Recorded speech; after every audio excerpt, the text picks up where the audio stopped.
우리 옆에 분과 함께 인사하겠습니다. 사랑합니다. 축복합니다.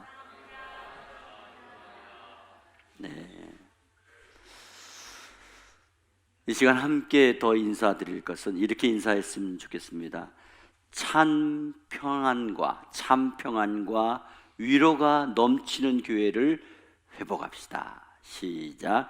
참 평안과 위로가 넘치는 교회를 회복합시다. 아멘. 오늘 말씀을 가지고 교회로 몰려오는 사람들이라는 제목으로 함께 은혜를 나누려고 합니다. 스위스 제네바 국제복지기관의 책임자의 비서로 일을 하고 있는 한 미모의 여성이 있습니다. 그는 하루의 일과가 끝나고 잠자리에 들기 전에 꼭 그날 방송을 마감하는 시간에 아나운서의 마지막 인사말을 듣고 잠자리에 들곤 했습니다. 아나운서의 마지막 인사말은 여러분 이 밤도 좋은 밤이 되기를 바랍니다 하는 짤막한 인사입니다. 그런데 이 여비소에게 하루 일과가 끝나고 잠자리에 들기 전에 이 인사말을 듣는 것이 매우 중요한 일과였습니다. 이 여비서가 그렇게 된 이유는 특별한 사연이 있습니다. 그가 이 복지기관에 일을 한 지 꽤 오래되었지만 그의 책임자를 비롯해서 어느 누구 하나 그에게 인간적인 따뜻한 말 한마디 걸어오는 사람이 없었습니다. 하루에도 수없이 많은 사람을 사무실에서 만나지만은 모두가 사무적인, 상투적인 그런 이야기 외에 다른 이야기를 하지 못했습니다. 그녀는 하루의 일과가 끝나고 자기 아파트로 돌아오면 하루 종일 수많은 사람들이 떠드는 소리를 들었지만 그와 인격적인 대화를 나누는 사람은 한 사람도 없었다는 것입니다. 하루 중에 가장 인간적인 말을 들을 수 있는 그 시간이 하루의 방송을 종료하는 그 시간에 아나운서의 여러분 이 밤도 좋은 밤이 되기를 바랍니다 이 한마디 인사말이라는 것입니다. 이 이야기는 폴 뚜리네의 박사의 고독으로부터 도피라고 하는 책에 기록된 이야기입니다. 폴 뚜르니에 박사는 이런 현상이 참된 교제에 굶주려 있는 오늘날의 사람들이 앓고 있는 마음의 병이라는 것입니다. 폴 뚜르니에 박사는 이런 인간의 병을 치유하는 치료법이 참된 신앙의 교제를 통해서 해결할 수밖에 없다는 이야기를 했습니다. 그렇습니다. 교회는 마음의 참 평안과 위로를 주는 곳입니다. 영원한 생명을 얻는 그런 곳입니다. 그런데 오늘날 교회에서 진정한 마음의 참 평안과 위로를 받지 못하게 된다면 사람들은 점점 그 교회를 떠나고 말 것입니다. 오늘 봉독한 말씀은 수많은 사람들이 교회로 몰려오는 장면을 기록해 주고 있습니다. 오늘 보면 47절 말씀에 하나님을 찬미하며 또 온 백성의 칭송을 받으니 주께서 구원받는 사람을 날마다 더하게 하시니라. 아멘. 많은 사람들이 하나님께 찬양으로 영광을 돌립니다. 백성들에게 칭찬을 받습니다. 교회에 구원받는 사람들이 몰려왔다고 기록하고 있습니다. 그런데 그렇게 많은 사람들이 교회에 몰려오는 궁극적인 원인이 전폭적으로 주님께서 베풀어 주신 은혜의 결과라는 것이죠. 참 평안과 위로라는 것입니다. 이 말씀은 주님께서 성도들에게 성령을 부어주심으로 그 교회를 통해서 수많은 사람들이 주님의 전에 몰려 나올 수 있게 되었다는 것을 설명해 주고 있습니다. 이 세상은 진정한 참 평안과 진리를 찾으려고 아우성입니다. 여기저기서 참 평안이 여기 있다고, 참 진리가 여기 있다고, 이리 오라고, 이리 믿으라, 이것을 믿으라고 수많은 사람들을 유혹하고 있습니다. 그러나 그들에게 잠깐의 위로와 잠깐의 만족을 줄지는 몰라도 영원히 목마르지 않는 참 평안을 제공해 주는 것은 한 군데도 없습니다. 만약에 진정한 참 평안과 위로를 받을 수 있다면 수많은 사람들이 찾고 또 찾고 또 찾게 될 것입니다. 그리고 자신의 목숨을 시시하게 생각하고 스스로 끊어버리는 일도 하지 않을 것이며, 생명의 가치를 무시하고 다른 사람을 해치는 일도 없을 것입니다. 오늘 본문에 보면 수많은 사람들이 교회로 몰려올 수밖에 없는 이유를 설명해 주고 있습니다. 그것은 사람들의 불안과 삶의 목마름의 원인을 해결해 주었기 때문이라고 말씀하는 것입니다. 삶의 모든 문제는 하나님과의 단절에 있는 것입니다. 하나님과의 단절이 일어난 이유는 바로 인간의 죄라고 하는 것을 성경은 분명히 명확하게 지적해 주고 있습니다. 만일 오늘날 교회가 세상으로부터 혹은 믿지 않는 사람들로부터 외면을 당하고 있다면, 물론 코로나 사태가 한몫하고 있어서 날마다 구원받는 사람이 모이지 않는다면 우리는 다시 초대교회를 배워야 한다는 것입니다. 그러므로 이 시간 본문 말씀처럼 사람들이 어떻게 교회에 몰려오는지를 배우는 시간이 되기를 바랍니다. 첫째로, 원색적인 복음을 증거할 때 사람들이 교회로 몰려오는 것입니다. 오늘 본문 38절에 사람들이 베드로의 설교를 듣고 마음의 찔림을 받았습니다. 그리고 베드로와 다른 사도들에게 우리가 어찌할꼬 물었습니다. 그러자 베드로가 이르되 너희가 회개하여 각각 예수 그리스도의 이름으로 세례를 받고 죄 사함을 받으라. 그리하면 성령을 선물로 받으리니 말씀했습니다. 이 말씀은 회개, 세례, 죄사함, 성령을 선물로라고 하는 단어가 순서대로 기록하고 있습니다. 여기 회개, 세례, 죄사함은 이미 죄가 있음을 지적하는 것이며 하나님 앞에서 자기가 죄인임을 인정하게 되는 것입니다. 오늘날 사람들이 듣기 좋은 말, 귀에 달콤한 말, 상대방에게 신뢰가 되지 않는 말에 대해 많이 조심하고 있습니다. 그리고 타인의 사생활을 간섭하는 것을 큰 신뢰로 알고 있습니다. 그런 모습을 매너가 좋다고 말하고 에티켓이 있다고 예의 바른 사람이라고 말을 합니다. 결국 이런 풍조 속에서 어쩌면 원색적인 복음을 주저할 때가 많이 있다는 것입니다. 예를 들면 오늘날 교회는 죄와 회개에 대한 말을 너무 하지 않고 있다는 것입니다. 오늘날 교회도 어느 정도 수준이 있어야 되고 고상한 것을 추구하다가 보니까 하나님 앞에 매달리는 간절함의 모습이 유치해 보일 수 있고 교양이 없어 보이고 버릇이 없는 것으로 오해를 할 수 있다는 것입니다. 그러나 우리 인간은 누구나 하나님의 구원의 은혜를 절대적으로 필요로 하는 존재들입니다. 하나님의 은혜가 없이는 다 지옥에 갈 수밖에 없는 연약한 존재들입니다. 솔직히 모든 인생은 매우 다급하고 매우 긴박한 상황에 놓여 있는 것입니다. 그러므로 오늘 베드로의 원색적인 복음 증거에 대해서 적극적으로 찬성해야 되는 것입니다. 참으로 죄사함의 은혜는 오직 예수 그리스도를 믿을 때만이 가능하다는 것을 확신에 찬 말과 행동을 보여주는 원색적인 복음을 증거해야 된다는 것입니다. 그럴 때 신비하고 놀라운 성령을 선물로 받을 수 있고 또 이 험악한 세상에서 죄악을 이길 수 있으며 참 만족된 삶에 대한 확신을 가지고 힘있게 자신감 있게 살아갈 때에 그런 모습을 보고 사람들이 몰려오는 교회가 될 줄 믿으시기를 바랍니다. 두 번째로, 성도로서의 헌신을 회복해야 사람들이 교회로 몰려오는 것입니다. 오늘 보면 42절에 그리스도인의 헌신에 대해서 자세하게 설명을 하고 있습니다.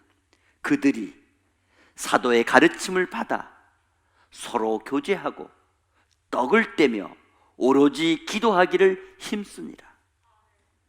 여기 말씀해 보면 그 당시 헌신하는 모든 그리스도인들이 먼저 사도들의 가르침을 받았습니다. 서로 교제를 했습니다. 떡을 떼며 나누었습니다. 그리고 마지막으로 오로지 기도에 힘썼다고 말씀하고 있습니다. 이 내용을 보면 전적으로 성도의 헌신을 의미하는 말씀들입니다. 즉 성도들이 가르침을 받는 일, 교제하는 일, 떡을 떼고 나누는 일, 기도에 힘쓰는 일이 전적으로 집중하게 되면 자신의 시간과 마음과 정성을 쏟아 부어야 된다는 것입니다. 이런 모습들이 교회 밖의 사람들에게는 비성적이고 비상식적인 행위로 비춰질 수 있을 것입니다. 이윤이 창출되지 않는 곳에 자신의 시간과 마음을 쏟는 것이 이성적으로 충분히 이해하기 어려운 일이 될 수도 있을 것입니다. 그러나 그런 것 때문에 정작 교회가 당연히 해야 될 일을 점점 더 소홀히 하고 있지는 않은지, 그래서 삶의 적극적인 헌신의 모습이 점점 약해지고 있지는 않은지 개인적으로 점검해 보시기를 바랍니다. 우리들은 정말 하나님의 말씀을 배우려는 열정이 얼마나 있습니까? 진정으로 시간을 드리고 마음을 드리고 말씀을 배우고 예배를 드리고 싶은 그런 심정이 얼마나 가지고 있습니까? 그렇다면 교회 일이나 교회 밖의 일이나 동일하게 하나님께 헌신하는 모습으로 더 꼼꼼하고 더 확실한 믿음의 모습과 태도를 보여줄 수 있어야 된다는 것입니다. 아직 신앙이 약한 지체들과 스스럼 없이 교제를 하고 또 그들과 일일이 인사를 나누는, 그래서 기쁨의 대화를 얼마나 나누어 보셨습니까? 또 믿음이 약한 형제, 믿음이 약한 자매의 필요에 대하여 얼마나 민감하게 대처를 하고 얼마든지 받아줄 그런 자세가 얼마나 되어 있으십니까? 요즘 전혀 하기 힘든 식사 공동체와 만남의 시간을 얼마나 가져보려고 노력해 보셨습니까? 온전히 간절하게 기도 생활에 얼마나 깨어 있었으며 함께 모여 기도하는 시간뿐 아니라 개개인이 드리는 은밀한 중보기도가 얼마나 있었습니까? 우리에게 이런 확실하고 이렇게 제대로 된 믿음의 헌신과 밀접한 교제들이 제대로 회복될 때에 비로소 많은 사람들이 교회로 몰려오는 역사가 일어날 줄 믿으시기를 바랍니다. 세 번째로, 은사의 나타남을 회복할 때 사람들이 교회로 몰려오는 것입니다. 오늘 보면 43절에 사람마다 두려워하는데 사도들로 말미암아 기사와 표적이 많이 나타나니 하는 말씀이 있습니다. 여기에 보면 분명히 초대교회에서는 놀라운 기사와 표적이 많이 나타났다고 기록되고 있습니다. 기사와 표적이 많이 나타났다고 하는 말씀은 사람들에게 무엇인가 강하게 어필하고 강하게 확증될 만한 증거를 보여주었다는 것입니다. 우리는 여기에서 분명히 믿음으로 이루어지는 구원의 역사가 나타난다는 것을 보여주어야 되는 것입니다. 그리고 믿음은 많은 사람들에게 좋은 능력을 동반하게 된다는 것을 자신 있게 증명할 수 있어야 된다는 것입니다. 믿음이 있는 곳에는 거의 예외 없이 수많은 은사들이 나타났습니다. 물론 오늘날 우리에게 은사의 나타남이 없다고 해서 구원을 의심해서는 안 될 것입니다. 그러나 순서적으로 구원에 이르는 믿음을 가진 사람들은 하나같이 신령한 은사들을 사모하게 되었으며 또 그곳에 기사와 표적의 능력을 나타냈던 것입니다. 그러므로 기사와 표적의 능력을 기대하고 은사의 바른 사용에 대한 지대한 관심을 가지고 있어야 된다는 말씀입니다. 여기에 대한 말씀이 고린도전서 12장 4절에서 10절 말씀에 명확하게 밝혀주고 있습니다. 제가 읽어드리겠습니다. 은사는 여러 가지나 성령은 같고 직분은 여러 가지나 주는 같으며 또 사역은 여러 가지나 모든 것을 모든 사람 가운데 이루시는 하나님은 같으니 어떤 사람에게는 성령으로 말미암아 지혜의 말씀을, 어떤 사람에게는 같은 성령을 따라 지식의 말씀을, 다른 사람에게는 같은 성령으로 믿음을, 어떤 사람에게는 한 성령으로 병 고치는 은사를, 어떤 사람에게는 능력 행함을, 어떤 사람에게는 예언함을, 어떤 사람에게는 영들 분별함을, 다른 사람들에게는 각종 방언 말함을, 어떤 사람에게는 방언 통역함을 주시나니. 분명히 은사의 나타남이 구원을 받았는지 여부를 판가름하는 것은 아니지만은 교회라면 얼마든지 기대할 만한 신령한 사건이 틀림없다는 말씀입니다. 오늘날 눈부실 만큼 문명의 발전과 과학의 발달로 너무 귀하고 너무 좋은 은사들을 사모하는 것이 마치 역사 속에서나 볼 수 있는 것처럼 치부되고 있지는 않은지 돌아보셔야 된다는 것입니다. 이러한 신령한 은사들로 말미암아 교회는 더욱더 힘이 생기게 되고 영적 전투에서 승리할 수 있다는 것입니다. 이런 은사들의 나타남으로 말미암아 성도들은 견고한 신앙의 확신과 담대함으로 무장하여 신앙의 전투에서 많은 승리의 흔적을 남길 수 있다는 것입니다. 이러한 그리스도인들의 은사의 회복이 있을 때 사람들이 교회로 몰려오는 역사가 있는 줄 믿으시기를 바랍니다. 네 번째로, 성전에 모이는 것을 회복해야 사람들이 교회로 몰려오는 것입니다. 오늘 보면 46절에 날마다 마음을 같이하여 성전에 모이기를 힘쓰고 하는 말씀이 있습니다.